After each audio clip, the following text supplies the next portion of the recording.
الحمد لله نحمده ونستعينه ونستغفره ونؤمن به ونتوكل عليه ونعوذ بالله من شرور أنفسنا ومن سيئات أعمالنا من يهده الله فلا مضل له ومن يضلله فلا هادي له ونشهد أن لا إله إلا الله وحده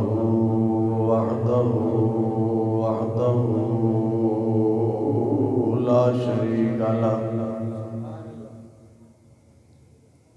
لا ند له ولا ضد له ولا مثل له ولا مثال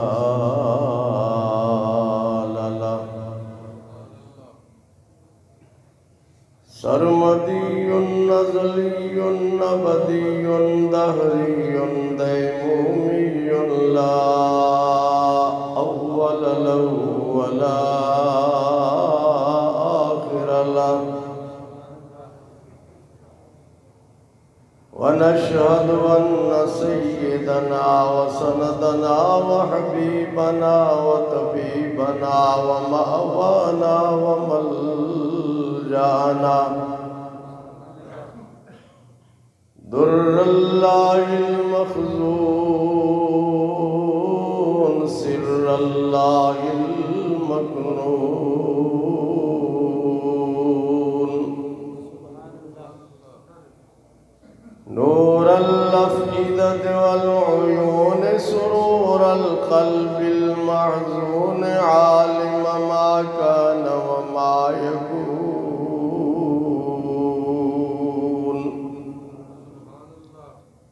سيدنا ومولانا محمدا عبده ورسوله أما بعد فأعوذ بالله من الشيطان الرجيم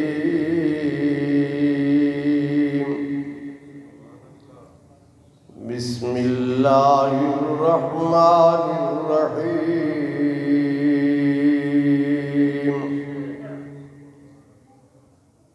قل إن كنتم تحبون الله فاتبعوني يحببكم الله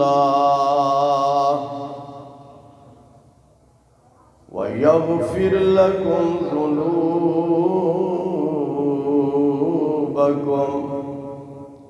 صدق الله مولانا العظيم وبلغنا رسوله النبي الأمين الكريم انتہائی محبت کے ساتھ بلند آواز سے درود پاک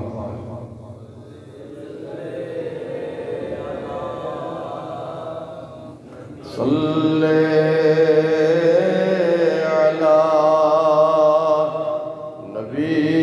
نبینا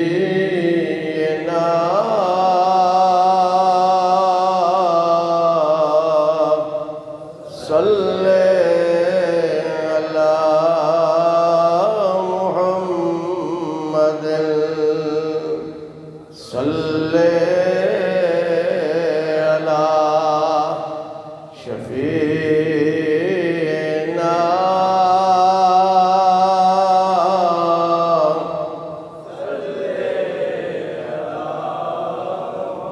بلغ العلا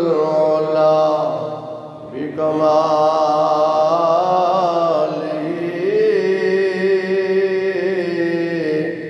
كشف الدجى بجماله أصلت جميع خصاله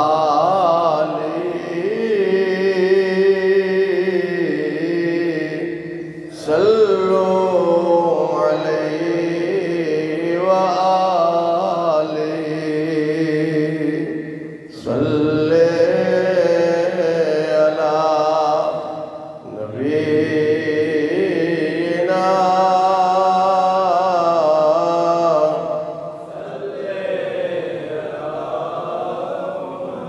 خسف القمر بجماله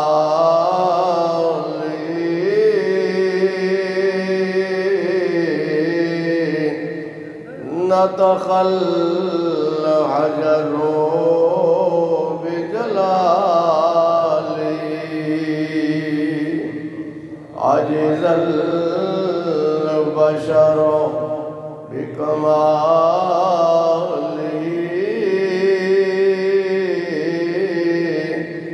صلوا عليه وآله صلی علی نبینا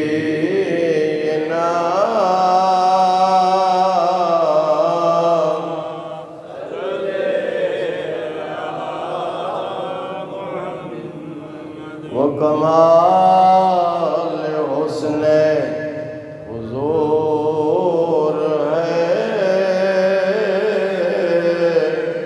کہ گمان نقص جہاں لے یہی بھول خار سے دور ہے یہی شمع ہے کہ دعا لئی صلی علی نبینا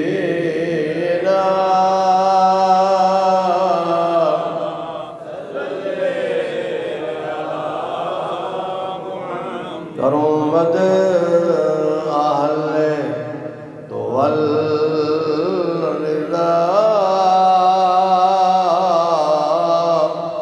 پڑے اس بلا میں میری بلا میں گدا ہوں اپنے کریم کا میرا دین پار نہیں صلی علی نبینا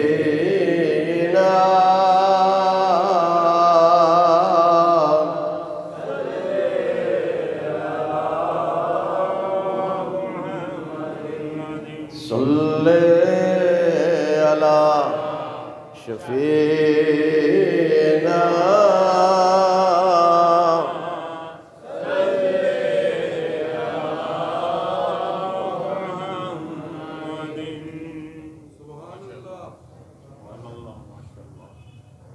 بزرگوں، بھائیوں، عزیزوں، خطاب کا موضوع ہے اللہ کی محبوبیت۔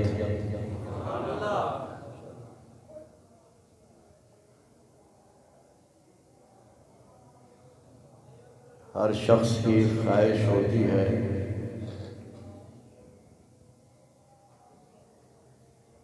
کہ اللہ مجھ سے پیار کرے، کہ نہیں؟ اللہ مجھے اپنا محبوب بنا لے۔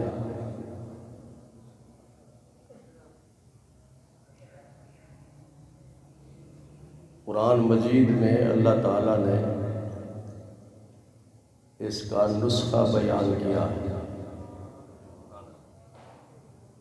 اگر کوئی شخص اللہ کا محبوب بننا چاہتا ہے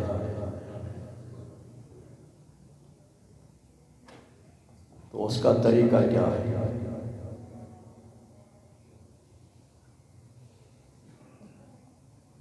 اور محبوب بننے کے بعد اس کا فائدہ اس کو کیا حاصل ہوگا؟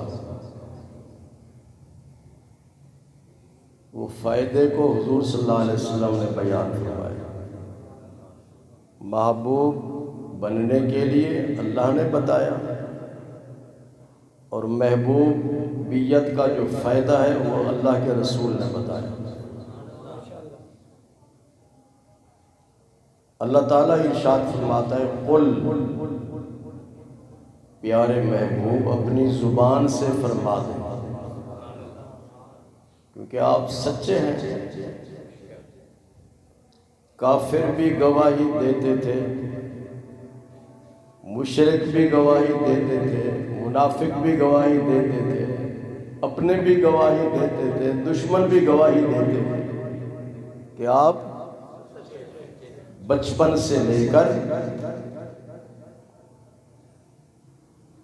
40 سال کی عمر تک یہ سب لوگ گواہی دیتے رہے کہ آپ سچے ہیں۔ 40 سال کی عمر مکمل کرنے پر جب اعلان فرمایا کہ میں اللہ کا نبی اور اس کا رسول ہوں،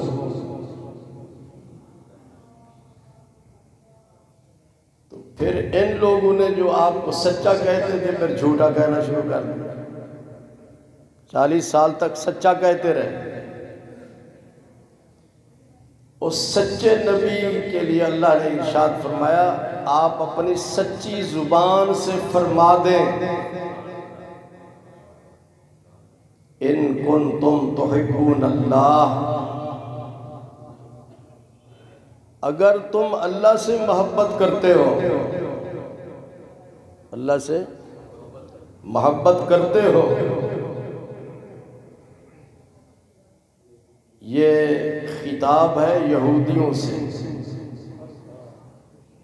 یہودیوں نے کہا تھا کہ اللہ ہمارے ساتھ محبت کرتا ہے اور ہم اس کے ساتھ محبت کرتے ہیں اللہ سے۔ تو اللہ تعالیٰ نے ارشاد فرمایا محبوب اپنی پیاری زبان سے بتا دیں کہ یہ جھوٹے ہیں، نہ یہ اللہ سے محبت کرتے ہیں نہ اللہ ان سے محبت کرتا ہے۔ اللہ کا محبوب بننے کا طریقہ یہ ہے کہ فاتبعونی، میری غلامی اختیار کرو، میرے نقش قدم پر چلو، میری اتباع کرو۔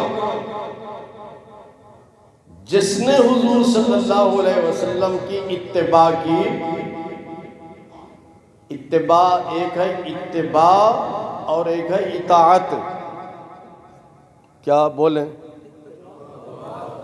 قرآن مجید میں 2 لفظ استعمال ہوئے، اللہ کے نبی کی اتباع کرو، اللہ کے نبی کی اطاعت کرو۔ فرق کیا ہے بٹی صاحب؟ اتباع اور اطاعت میں فرق کیا ہے بابا جی؟ سمجھ رہے ہیں؟ فرق یہ ہے اتباع کا معنی فرما برداری۔ کیا معنی؟ یعنی اللہ کے نبی نے اپنی زبان سے جو کچھ فرمایا اس پر عمل کرنا، اس کا نام ہے اطاعت۔ کیا ہے بولیں؟ جو زبان سے حکم دیا اس پر عمل کرنا اطاعت کہلاتا ہے۔ اور اتباع کا مطلب یہ ہے نقش قدم پر چلنا، یعنی نبی نے جو عمل کیا، پہلے تو تھا جو حکم دیا، اور نبی نے جو عمل کیا جسے سنت کہا جاتا ہے، جسے تو ان کے اس عمل پر عمل کرنا اور ان کی سنتوں پر عمل کرنا، اس کا نام ہے اتباع۔ کیا ہے؟ تو اللہ تعالیٰ ارشاد فرماتا ہے اگر کوئی شخص میرا محبوب بننا چاہتا ہے تو وہ آپ کے نقش قدم پر چلے، آپ کی تمام سنتوں پر عمل کرے، تمام سنتوں پر عمل کرے۔ اور عمل وہی کرے گا جی، عمل وہی کرے گا جس کے علم میں یہ بات ہوگی کہ اس سنت کا حکم بھی آپ نے دیا۔ تو جس نے حضور صلی اللہ علیہ وسلم کی تمام سنتوں پر عمل کیا، کچھ سنتیں ضروری ہیں، جن کو مؤکدہ کہا جاتا ہے، اور کچھ سنتیں غیر ضروری ہیں جنہیں غیر مؤکدہ کہا جاتا ہے۔ جو بھی سنت ہے حضور صلی اللہ علیہ وسلم کی، اس پر عمل کرنے سے اللہ فرماتا ہے وہ میرا محبوب بن جاتا ہے۔ میرا، اللہ نے یہ نہیں فرمایا کہ میرے احکامات، یہ بات یاد رکھو، اللہ کی اتباع نہیں ہوتی، اللہ کی اتباع نہیں ہوتی، اللہ کی اطاعت ہوتی ہے۔ اسی لیے فرمایا اطیعوا اللہ و اطیعوا الرسول، کیونکہ اتباع کا معنی نقش قدم، اللہ تعالیٰ کا کون سا نقش قدم ہے؟ اس کی اطاعت ہے، اس کی اتباع نہیں ہے۔ تو فرمایا کہ میرے نقش قدم پر چلو، میرے محبوب بن جاؤ گے۔ پھر صرف محبوب نہیں بناتا، فرمایا وَيَغْفِرْ لَكُمْ ذُنُوبَكُمْ، جس نے میری تمام سنتوں پر عمل کیا میں اس کو اپنا محبوب بھی بنا لوں گا اور اس کے تمام گناہ معاف کر دوں گا۔ سمجھ رہے ہیں آپ؟ قُلْ إِن كُنتُمْ تُحِبُّونَ اللَّهَ فَاتَّبِعُونِي يُحْبِبْكُمُ اللَّهُ وَيَغْفِرْ لَكُمْ ذُنُوبَكُمْ۔ اگر تم اللہ کا محبوب بننا چاہتے ہو اور اپنے گناہ معاف کروانا چاہتے ہو تو میرے محبوب کریم صلی اللہ علیہ وسلم کی اتباع کرو، ان کی سنتوں پر عمل کرو۔ آپ کی کچھ سنتیں ضروری ہیں، کچھ سنتیں ضروری۔ ایک ولی اللہ فرماتے ہیں کہ اگر کوئی شخص حضور صلی اللہ علیہ وسلم کی جو ضروری سنت نہیں ہے، ضروری سنت نہیں ہے، اس پر عمل کرنا ضروری تو نہیں، کرے گا تو ثواب ملے گا، نہ کرے گا تو گناہ نہیں ہے۔ سمجھ رہے ہیں؟ وہ ولی اللہ فرماتے ہیں اگر کوئی شخص حضور صلی اللہ علیہ وسلم کی غیر ضروری سنت پر عمل نہ کرتا ہو، ولی نہیں بن سکتا، ولی نہیں بن سکتا، پیر نہیں بن سکتا۔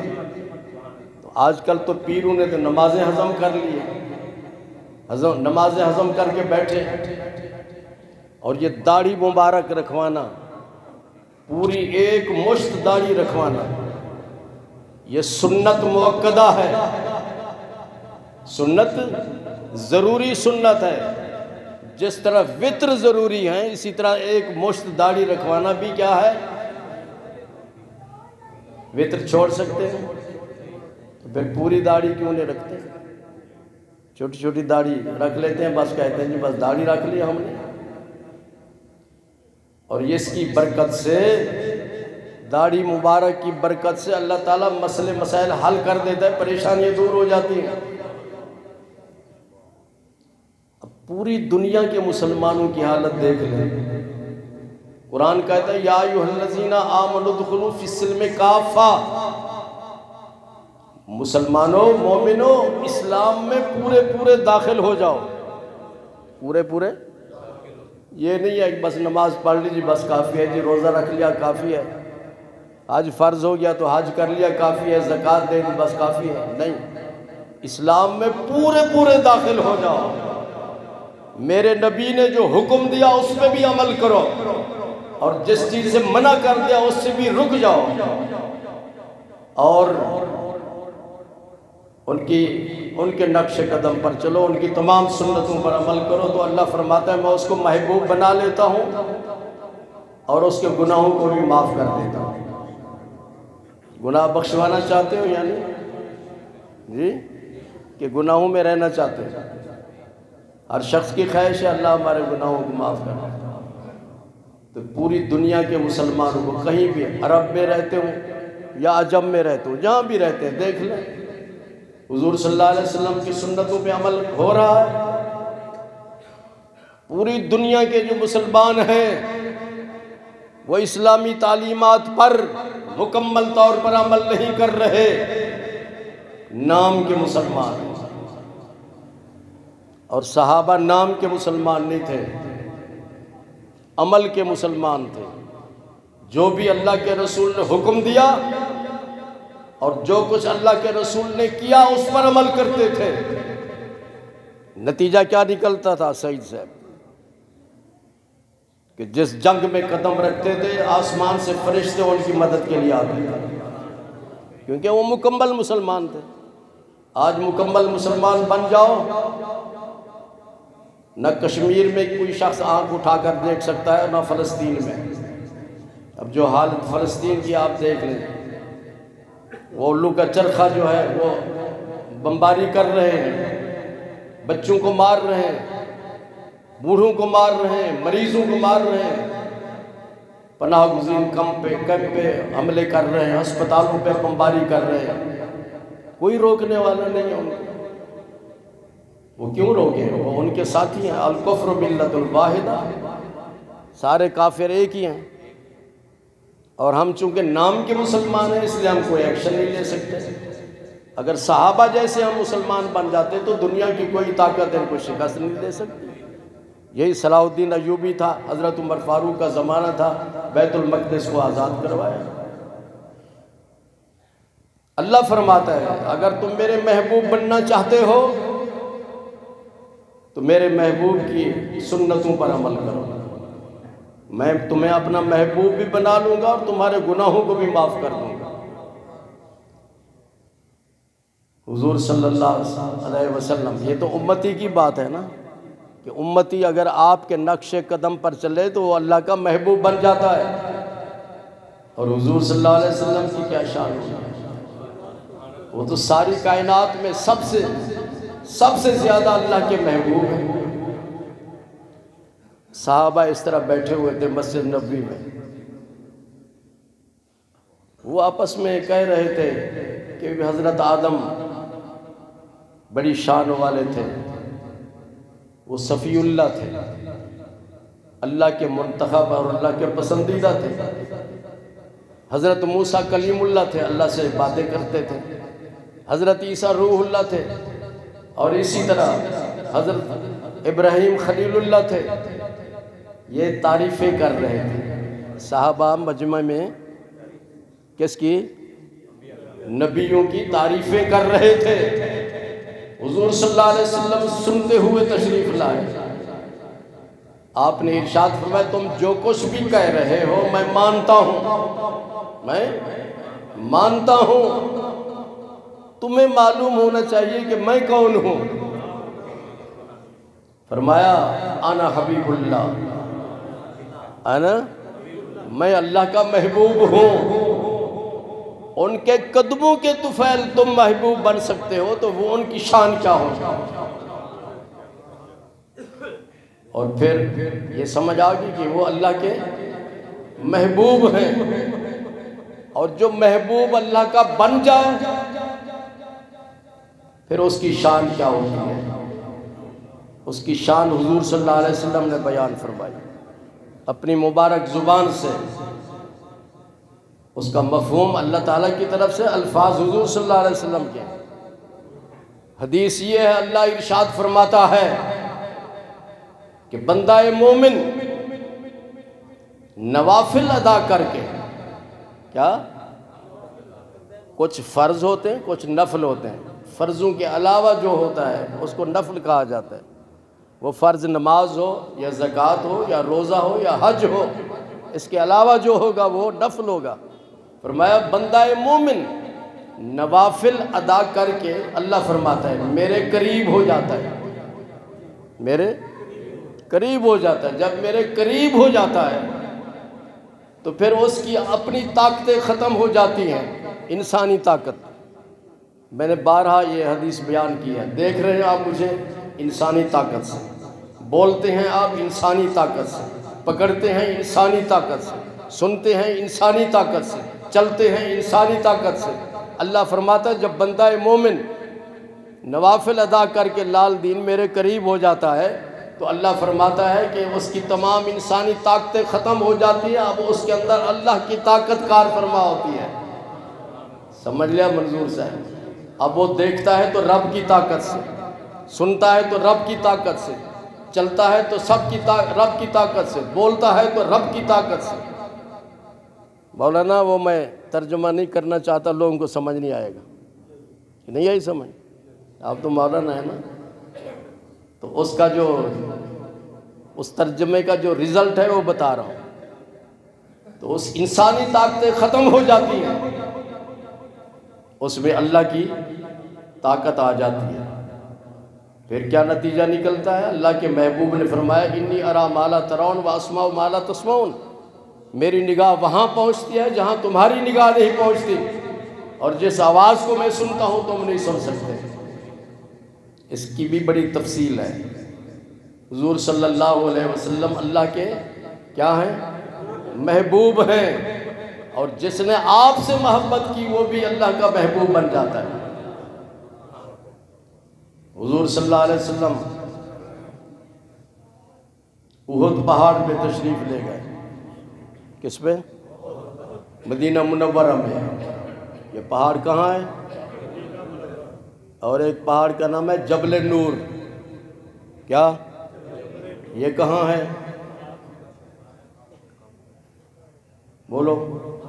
مکہ مکرمہ میں، اس میں غار ثور ہے۔ احد پہاڑ پہ تشریف لے گئے، آپ کے ساتھ حضرت ابوبکر صدیق تھے، حضرت عمر فاروق تھے، حضرت عثمان غنی تھے۔ جب آپ نے پہاڑ کے اوپر قدم رکھا تو پہاڑ رقص کرنے لگا، زلزلہ نہیں کہتے ہم، وہ جھومنے لگا کہ سرکار کے قدم مبارک آئے۔ اس کے اندر حرکت آئی، اس کے اندر پہاڑ کے اندر کیا آئی؟ حرکت آئی۔ آپ نے اپنا مبارک قدم پہاڑ پہ ایسے مارا، آپ نے ارشاد فرمایا اسبت یا احد، احد ٹھہر جا۔ احد، آپ کا یہ حکم جاری ہونا تھا کہ اس کی جو حرکت تھی، زلزلہ تھا، وہ ختم ہو گیا۔ پھر کیا فرمایا؟ ذرا غور کیجیے۔ اس کے بعد کیا فرمایا؟ آپ ارشاد فرماتے تجھے معلوم نہیں کہ تیری پشت پر اللہ کا نبی ہے؟ کون ہے؟ اور صدیق ہے، اور دو شہید ہیں۔ دو، وہ کون تھے؟ بولو، دو شہید کون تھے؟ حضرت عمر فاروق۔ عمر لفظ نہیں ہے، یہ جو ٹی وی پہ کوئی سکالر بیٹھے ہوتے ہیں خناس، عمر فاروق، عمر فاروق، یہ لفظ غلط ہے۔ عمر فاروق کیا ہے؟ آئندہ کے لیے یہ لفظ استعمال کریں، عمر فاروق۔ اور جو زندگی کو عربی میں کہتے ہیں عمر، کیا کہتے ہیں؟ عمر بھی کہتے ہیں، عمر بھی کہتے ہیں، میم پر زبر اپنا جزم ہے، عمر یا عمر۔ اور حضرت عمر، دو کون تھے شہید؟ اس وقت شہید ہو گئے تھے۔ اللہ کے نبی کی نگاہ کہاں تک پہنچ رہی ہے؟ حضور صلی اللہ علیہ وسلم ہر امتی کے انجام کو جانتے ہیں کہ اس کا خاتمہ کس طرح ہوگا۔ یہ صحیح حدیث ہے۔ جو لوگ یہ کہتے ہیں کہ حضور صلی اللہ علیہ وسلم کو تو کسی چیز کا پتہ نہیں ہے، معاذ اللہ، پتہ نہیں یہ کس طرح اپنے آپ کو مومن اور مسلمان کہلاتے ہیں۔ آپ نے فرمایا تجھے معلوم نہیں کہ تیری پشت پر کون ہے؟ اللہ کا نبی ہے، صدیق ہے، اور دو شہید ہیں، عمر فاروق اور عثمان غنی۔ آپ کے علم میں ہے کہ ایک وقت آیا کہ حضرت عمر فاروق رضی اللہ تعالیٰ عنہ نے جام شہادت نوش فرمایا، اور پھر حضرت عثمان غنی کو ان مصریوں نے شہید کیا۔ کنہوں نے؟ آج دیکھ لیں، یہی مصری ہیں جو انہوں نے درہ بند کیا ہوا ہے، اور فلسطینی اندر داخل نہیں ہو سکتے، زخمی، راستہ بند کیا ہوا ہے۔ انہوں نے مارا تھا، شہید کیا تھا حضرت عثمان غنی رضی اللہ تعالیٰ عنہ، جو ان کے بڑے تھے۔ اس وقت محاصرہ کیا تھا مدینہ منورہ، اور اس وقت حضرت عثمان غنی رضی اللہ تعالیٰ عنہ کے پاس حضرت علی گئے، حضرت امام حسین گئے، صحابہ گئے کہ آپ ہمیں اجازت دیں، ہم ان کو تہس نہس کر دیں۔ آپ نے ارشاد فرمایا میں اپنی ذات کے لیے مدینہ منورہ میں مسلمانوں کا خون نہیں بہانا چاہتا۔ یہ ان کا صبر تھا۔ تلوار دشمنوں کو تو بالا کیا جا رہا تھا جنگوں میں، تو یہ کیا چیز تھے یہ لوگ؟ دعا کیجیے اللہ ان تمام مسلمان حکمرانوں کو ہدایت دے، غیرت کا مظاہرہ کرے اور ان مظلوم فلسطینیوں کی بھرپور مدد کریں۔ حضور صلی اللہ علیہ وسلم نے فرمایا احد پہاڑ تجھے معلوم نہیں کہ تیری پشت پر اللہ کا نبی ہے، صدیق ہے اور 2 شہید ہیں؟ اس کے بعد کیا فرمایا؟ اللہ اکبر۔ آپ نے ارشاد فرمایا احد پہاڑ ہمارے ساتھ محبت کرتا ہے، ہم اس سے محبت کرتے ہیں۔ احد پہاڑ ہمارے ساتھ محبت کرتا ہے۔ اللہ اکبر۔ محبت کا دل، محبت کا تعلق زبان سے ہوتا ہے۔ کسی چیز کی چاہت ہو تو اس کا تعلق زبان سے تو نہیں ہوتا، دل سے ہوتا ہے۔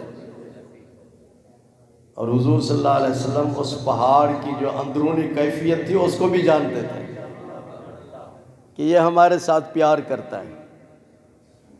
تو پہاڑ کی حالت یہ ہے، پتھر بھی حضور صلی اللہ علیہ وسلم سے پیار کرتے ہیں، اور انسان ہے کہ جس کا دل عشق مصطفیٰ سے خالی ہے۔ کبھی کہتا ہے کہ ان کو دیوار کے پیچھے کا علم نہیں، کبھی کہتا ہے وہ ہمارے جیسے انسان تھے، کبھی کچھ کہتا ہے کبھی کچھ کہتا ہے۔ قرآن پڑھ کر، حدیثیں پڑھ کر لوگوں کو گمراہ کیا جاتا ہے۔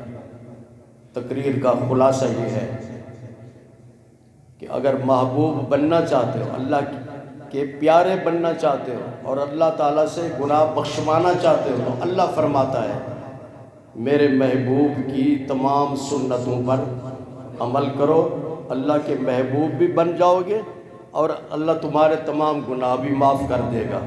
اور جب محبوب بن جاؤ گے تو آقا کریم صلی اللہ علیہ وسلم نے فرمایا پھر اس انسان کی انسانی طاقتیں ختم ہو جاتی ہیں، اللہ کی طاقت اس کے اندر آ جاتی ہے۔ وآخر دعوانا الحمدللہ۔